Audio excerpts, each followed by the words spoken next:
যে old model আমরা journalism করছি, করে আমরা ডিএফটি থেকে অ্যাড পাওয়ার চেষ্টা করছি, ম্যানিপুলেট করতেছি সিস্টেমকে, করে আমি অ্যাড নিচ্ছি, নিয়ে কোনোভাবে টিকে রয়েছি।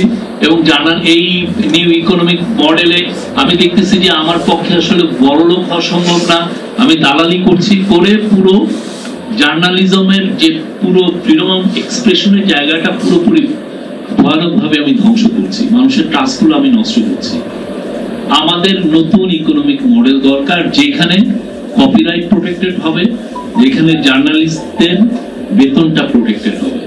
আমরা যে জার্নালিজম করছি সেটা সাস্টেইনেবল না, সেখানে 2-3টা লোক বেনিফিটেড হচ্ছে, ইউনিয়নের লিডারগুলো বেনিফিটেড হচ্ছেন, দালাল এডিটররা বেনিফিটেড হচ্ছেন, বা যারা দালালির রেসে 2-1জন এগিয়ে থাকতে পারছেন তারা বেনিফিটেড হচ্ছেন, আর বাকি বিশাল গ্রুপ খুবই দিন আনতে পান্তাপুরের মতো অবস্থা, তাদের সংসার চলছেই না। এই জায়গাটা তো ঠিক না। আমি যদি ট্যালেন্ট থাকে, আমি যাতে উঠতে পারি, আমি যদি এই ল্যাডার ধরে মই ধরে আমি যদি উঠতে পারি একের পরে, সেই মডেলটা তো ব্রোকেন। এই একটা দুষ্ট চক্রে আটকে গিয়েছিল। We need a new economic model honestly. এই বিষয়টা আমাদের সবাই নতুন করে ভাবতে হবে আমরা কি করছি। আরেকটা হচ্ছে যে আমাদের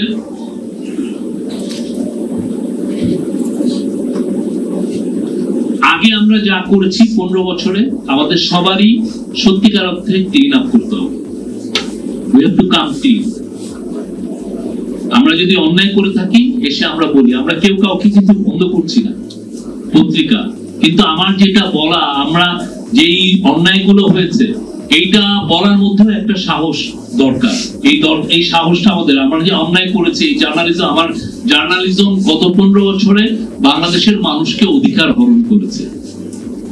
আমি এটা বলতে হবে যে না, আমার এই অধিকার হরণ করেছে, আমি সরি। আপনাকে এই সরি বলতে হবে, নতুবা আপনাকে অন্তত নিজের মধ্যে ইন্টারনাল একটা কমিশন করে বলতে হবে যে না, আমি এই সময় এই জায়গায় আমার জার্নালিজমের ফেলিউর ছিল। এই জায়গাটা খুব ইম্পর্টেন্ট।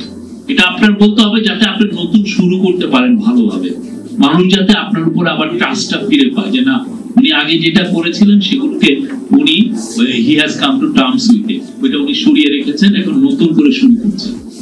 যতক্ষণ না আপনি এটা বলছেন আপনার উপরে মানুষের ট্রাস্ট আসবে না, আপনাকে সবসময় সন্দেহের চোখে দেখবে, এবং তাতে পুরো বাংলাদেশের জার্নালিজমের পুরো অ্যাটমসফিয়ারটা ভিসিয়েটেড হয়ে থাকে।